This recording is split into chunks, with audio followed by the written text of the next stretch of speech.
Assalamualaikum warahmatullahi wabarakatuh. Jumpa lagi dengan kami di channel Risalah Excel, tempat kita berbagi informasi, tip dan trik dan juga pemrograman di seputar spreadsheet, pengolahan data, khususnya Microsoft Excel. Pada pertemuan kali ini kita akan membahas bagaimana cara mengambil data Pilpres 2024 melalui situs kawalpemilu.org dengan menggunakan Power Query. Sebelumnya saya mengucapkan marhaban ya Ramadan 1445 Hijriah kepada seluruh umat Islam. Semoga bulan ini meningkatkan ketakwaan kita kepadanya dan menjadikan kita lebih dekat dengannya.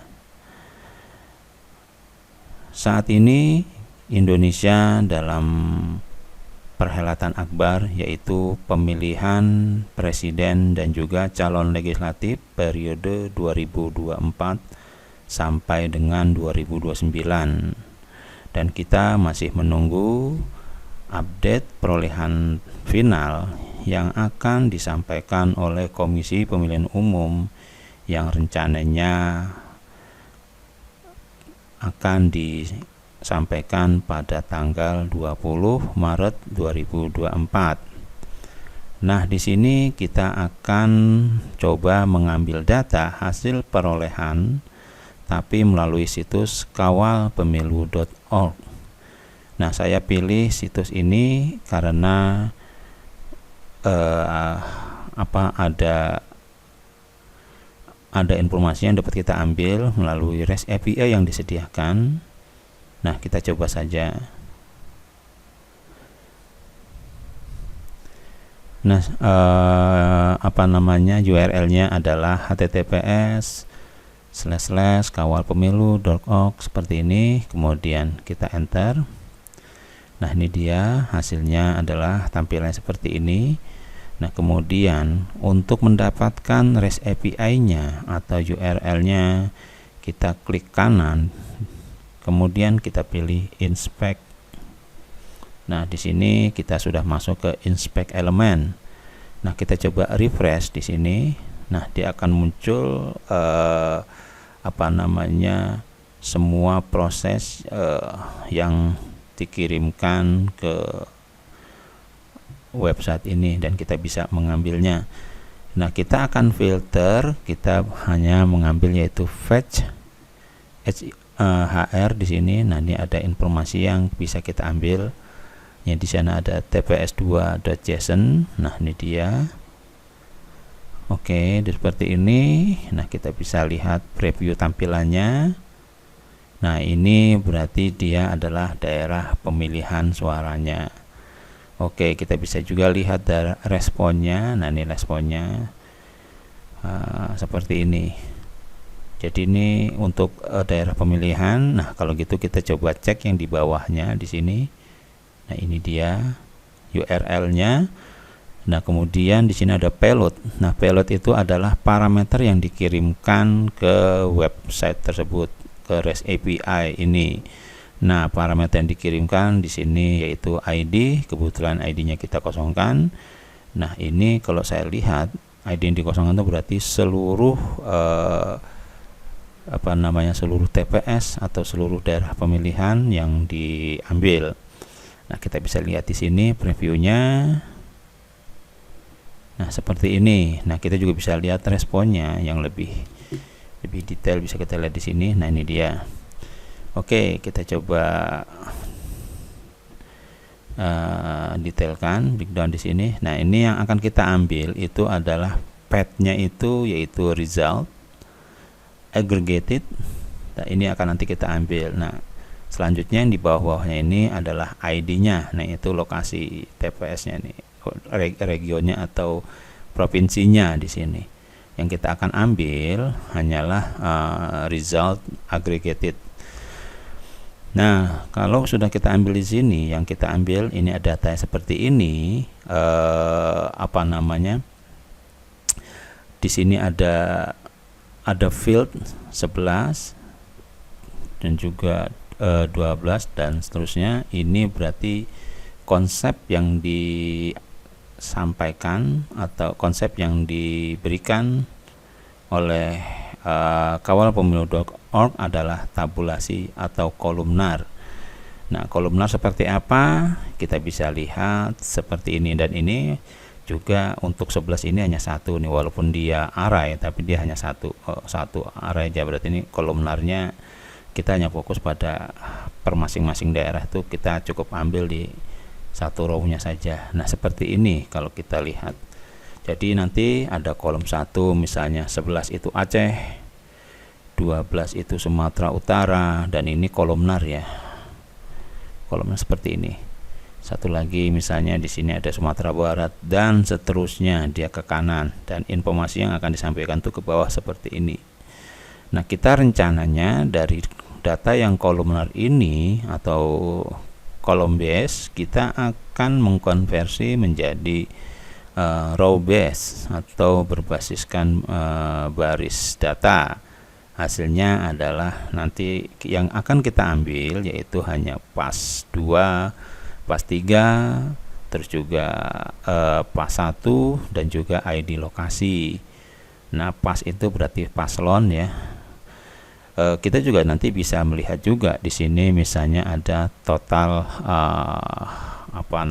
di sini ada total KPU TPS. Nah, ini nanti kita bisa lihat berapa total KPS di setiap daerah, dan kita bisa juga nanti cek misalnya satu TPS itu maksimum berapa kepala keluarga yang bisa berapa data yang bisa melakukan pemilihan suara. Misalnya contoh maksimum 300, tinggal 300 dikali sekian dan seterusnya seperti itu. Oke, nanti untuk mendapatkan berapa perolehan suara untuk paslon 2, 3, 1 dan seterusnya. Nah, ini kita bisa lihat data di sini. Oke, nah nanti hasilnya adalah dia seperti ini. Yang tadinya berbasiskan kolom seperti ini, jadi kita alokasikan menjadi baris seperti ini. Nah, kemudian ini juga nanti dan seterusnya, ini maksudnya per baris ke bawah, enggak ke kanan tapi nanti ke bawah. Ini akan kita ambil datanya.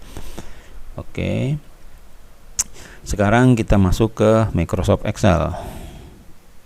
Nah, kita sudah masuk ke Microsoft Excel. Nah, kita memanfaatkan Power Query di Microsoft Excel untuk mengambil data yang disediakan oleh kawalpemilu.org. Caranya kita masuk ke tab data, kemudian pilih get data, pilih from other source, kemudian kita pilih blank query di sini. Di sini sudah ada queries-nya, yaitu query 1, tinggal kita klik kanan, kemudian kita pilih Advanced Editor. Nah, dia muncul seperti ini. Ini kita hapus saja. Oke, kita lanjutkan dengan let ya. Di sini let dan in ya. Oke.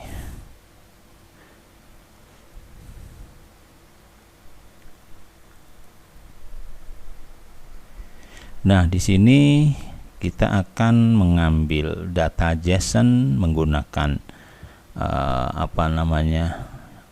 JSON dokumen. Kemudian di sini dari URL kita menggunakan web content di sini. Nah, ini kita sudah mendapatkan data JSON-nya. Kita lanjutkan.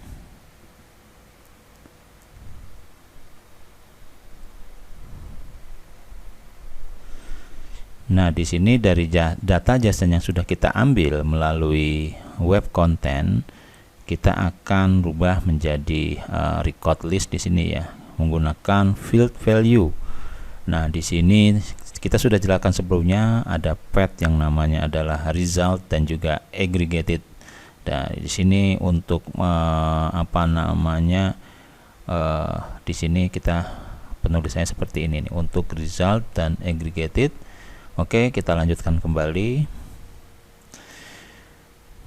Setelah proses tadi untuk record.fieldValue, maka menghasilkan data seperti ini. itu berupa list ya. Ini list. Nah, masing-masing list itu adalah berupa record. Kita lihat di record yang pertama ini. Nah, ini adalah record yang hasilnya itu adalah kita bisa lihat sebelumnya, yaitu berupa data seperti ini. Ada total KPU di lokasi dan seterusnya, seperti yang kita lihat di inspect element dari Google Chrome. Nah, ini hasilnya ada berupa list seperti ini, list dari setiap record. Oke, kita lanjutkan. Nah, kita mendefinisikan yaitu record count, yaitu jumlah record. Nah, di sini kita bisa menggunakan formula list.count dari record list yang ada di sini. Nah, contohnya adalah kita asumsikan record list yang seperti tadi itu di sini ada 10, maka kalau kita list.count-nya, maka dia akan menghitung banyaknya baris, banyaknya array dari setiap record ini ada berapa. Di sini kita asumsikan 10. Nah, ini untuk menghitung banyaknya array dalam list itu adalah list.count, dan ini parameternya adalah parameter listnya. Oke, kita lanjutkan. Nah, di sini kita akan menyediakan atau membuat suatu fungsi. Nah, di M-Code Power Query juga kita bisa membuat fungsi sendiri, yaitu menggunakan arrow function. Nah, ini sudah menerapkan konsep functional programming ya. Oke, kita lanjutkan saja.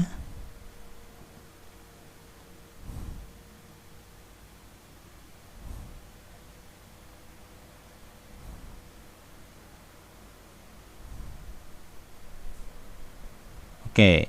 Nah, kita membuat satu fungsi yang namanya fn extract data dengan parameternya adalah di sini adalah raw data, itu untuk mengolah menjadi record, tapi hanya fieldnya ID, provinsi, dan paslon 1, 2, dan 3. Nah, untuk misalnya dia itu nama fieldnya, nama variabel atau fieldnya itu ada spasinya, kita menggunakan yang namanya adalah pagar atau tag di sini, hashtag ya. Nah, dengan di-update dengan di sini tanda petik 2. Oke. Nah, tadi kita asumsikan bahwa ini ada data berupa record, ini adalah raw datanya berupa record seperti ini. Maka menggunakan fungsi fn extract data dari misalnya parameternya x ini adalah ini. Nah, kita bisa lihat di simulasinya. Nah, pada saat ini memanggil, dia akan mengambil datanya di sini, mengolahnya seperti yang ada di sini, hasilnya seperti ini jadinya nantinya. Jadi yang tadinya banyak seperti ini, kita hanya batasi tinggal 1, 2, 3, 4, 5 kolom saja seperti ini dalam bentuk record ya. Oke, kita lanjutkan.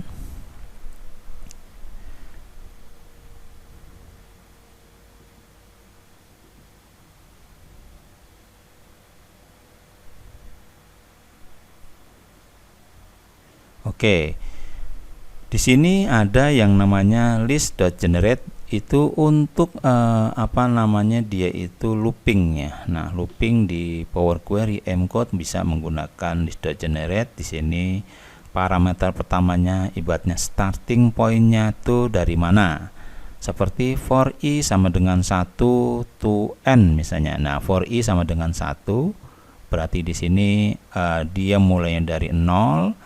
Nah, sampai dengan yaitu i-nya itu di sini untuk underscore itu berarti dia current elemen dari list generate ya. Nah, di sini kita asumsikan i. Jadi tadi i sama dengan 0, kemudian i lebih kecil dari jumlah record tadi. Kemudian maka i sama dengan i plus 1 nih di sini.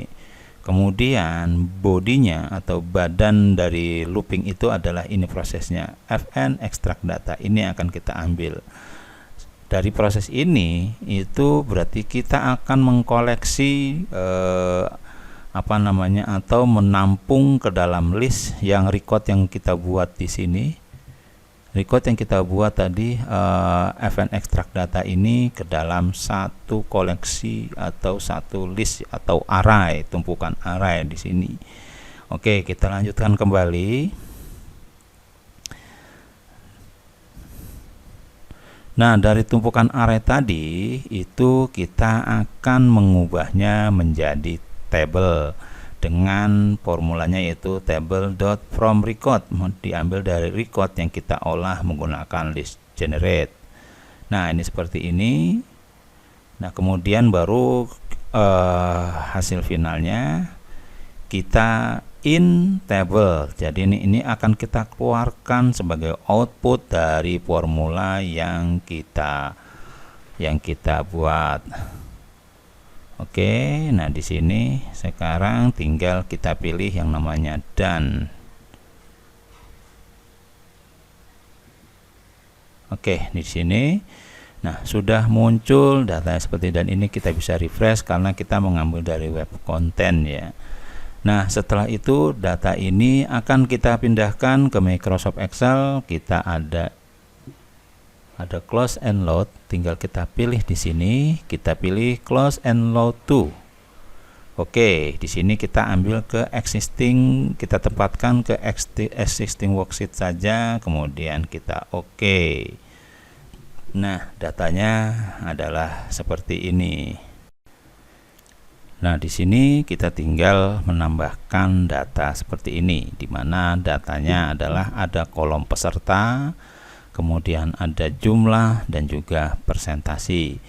Untuk peserta paslon 01, paslon 02, paslon 03, dan di sini adalah totalnya.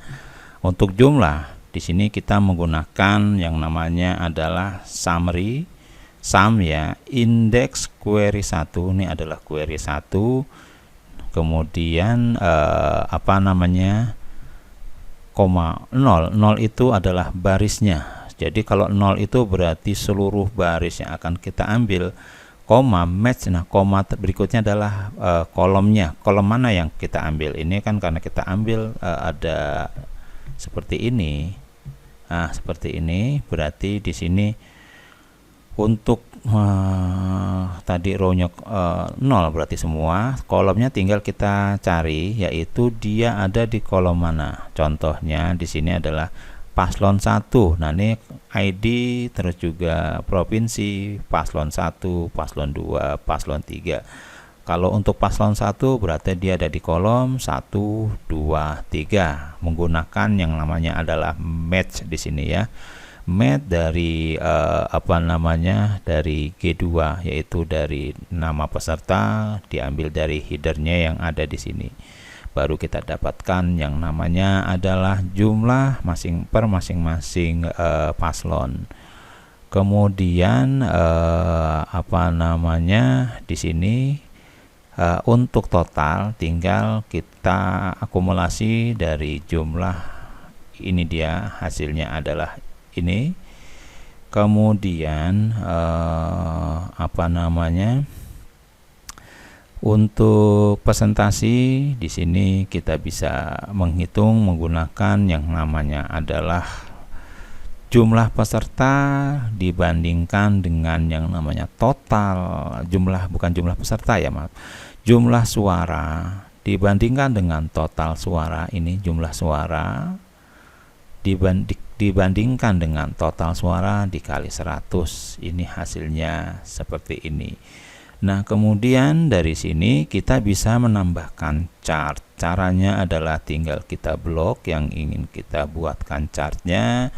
Di sini ada icon seperti ini, tinggal kita klik, kemudian kita pilih chart, kemudian kita pilih yang namanya adalah more chart.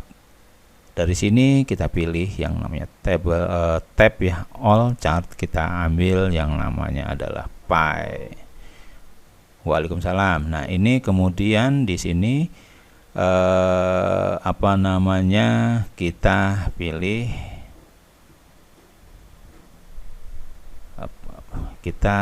oke. Ini hasilnya seperti ini. Nah, kemudian di sini juga kita bisa yang namanya klik kanan, kita pilih select data. Nah, mungkin ini ada jumlah sama persentasi. Kita akan mengambil bisa persentasinya atau bisa jumlahnya. Kita ambil persentasinya saja. Kita oke. Nah, kita sudah di sini ada paslon 1, paslon 2, paslon 3. Paslon 1 warnanya biru, paslon 2 ini warnanya merah, paslon 3 warnanya hijau. Nah, tinggal kita pilih di sini, kita klik, kemudian pilih add data label, kemudian add data call out. Nah, kalau call out itu berarti ditaruhnya di luar daripada chart. Nah, seperti itu. Nah, tinggal diatur saja sesuai dengan kebutuhan. Oke, nah di sini karena datanya adalah diambil dari Power Query, kita bisa melakukan yang namanya refresh. Di sini ada tab query, kemudian kita pilih yang namanya adalah refresh. Oke, nah setelah refresh data akan berubah dan ini kita bisa lihat dan seperti itu.